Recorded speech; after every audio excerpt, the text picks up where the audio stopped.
Hi, and welcome to this episode of Doing Insurance Right.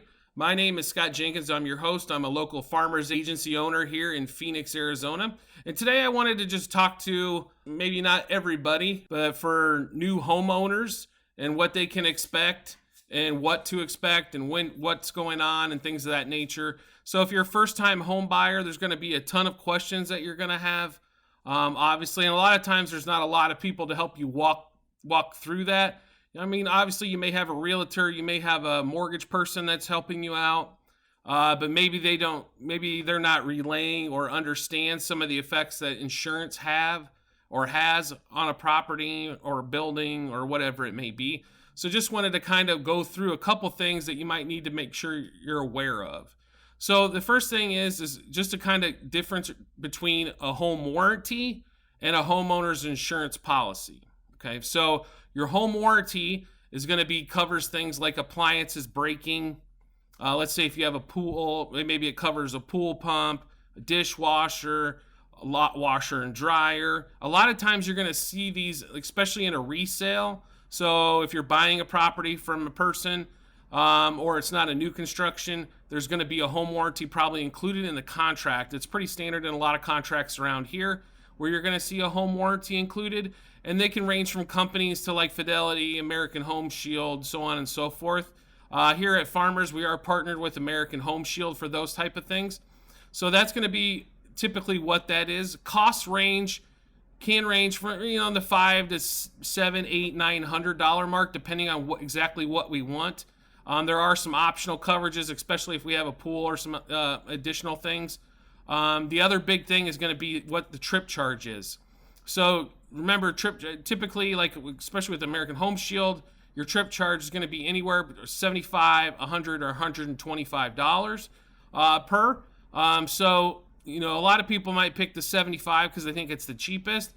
Typically, a good benchmark's probably the $100 per visit. Hopefully, they're not coming out all the time, right? So we're not paying $100 like a week or something for something breaking down. But that's typically good for 1 year as well.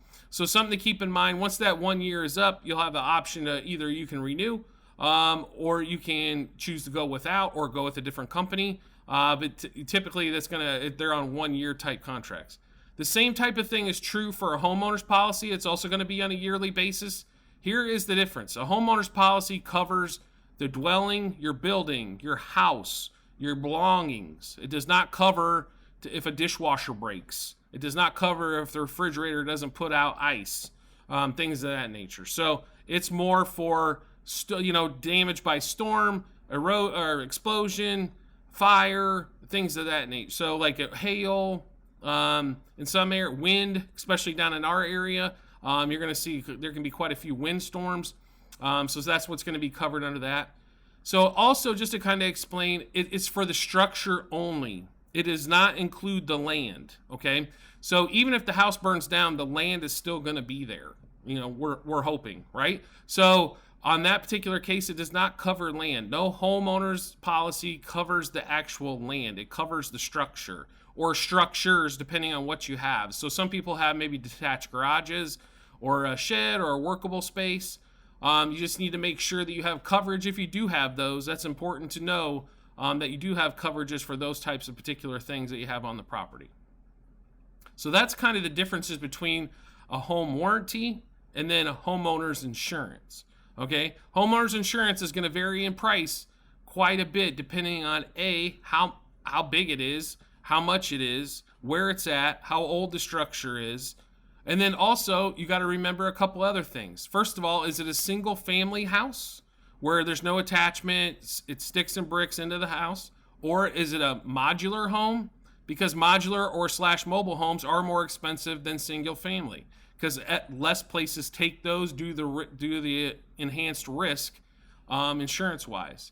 The other part's going to be, is it a condo? Is it a townhouse? If it is, it's important to know what the master policy covers. Typically on a townhouse or a condo, there's going to be a master HOA/association that has a master policy that's going to cover the outside walls of the building where you're just responsible for what they would call studs in. So flooring, cabinets, things of that, and all your personal property.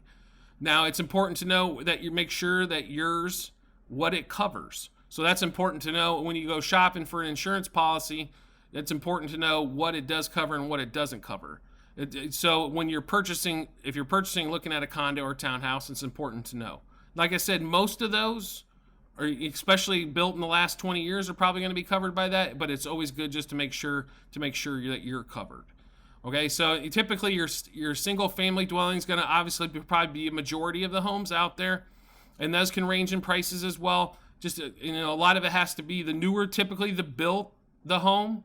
So let's say if it was built in the last 5 years, it's obviously going to be probably less expensive one that was built in the 60s.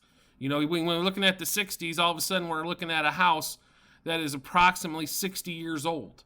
So therefore, it's got a few more crooks, crannies, even though it may be updated and everything like that, and maybe in that great neighborhood, but it still might cost a little bit more than, let's say, a house that was built in the early 2000s or 2010, 2015, something to that effect.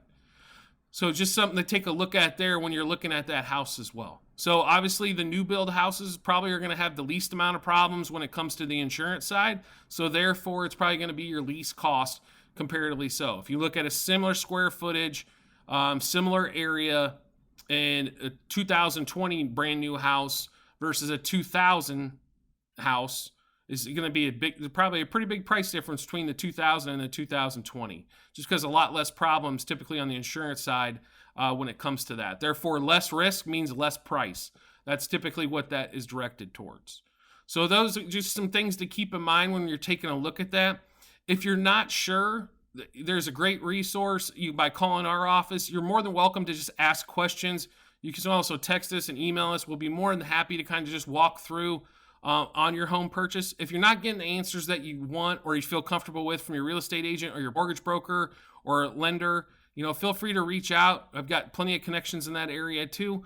If you have questions that delve on the other side that are not necessarily with insurance.